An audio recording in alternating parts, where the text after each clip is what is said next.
One of the strangest things about time is how our perception of it changes as we age.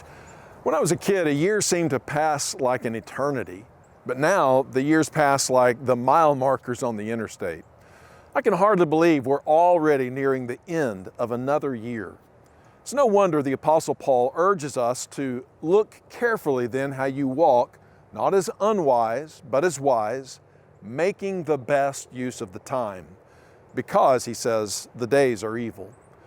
What does it mean to make the best use of the time?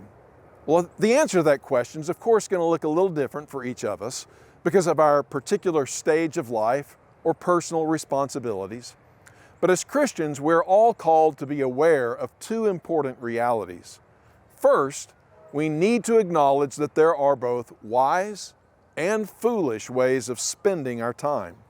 And second, that there is a limited supply of time available to each one of us.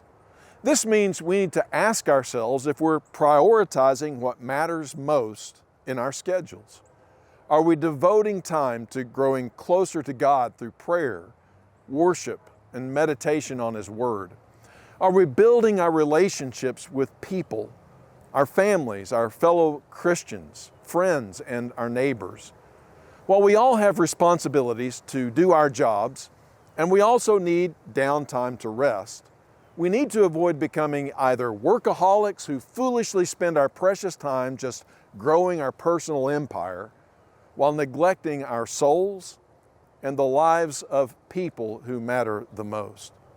Or perhaps on the other end, we're inclined to laziness, where we foolishly spend evening after evening just watching TV, or scrolling through social media when there are actual people who we could be engaged with or useful things that we could be doing.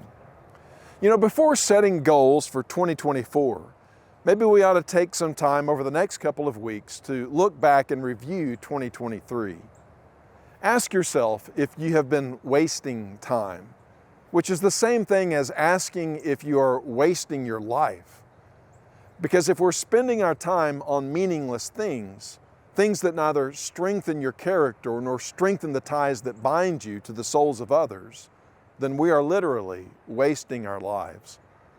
You see, very soon all of us are going to reach the end of our days, and we'll be able to look back over the span of our lives, and I wonder if we'll be able to do so with the satisfaction that we spent it wisely and in pursuit of the things that mattered the most.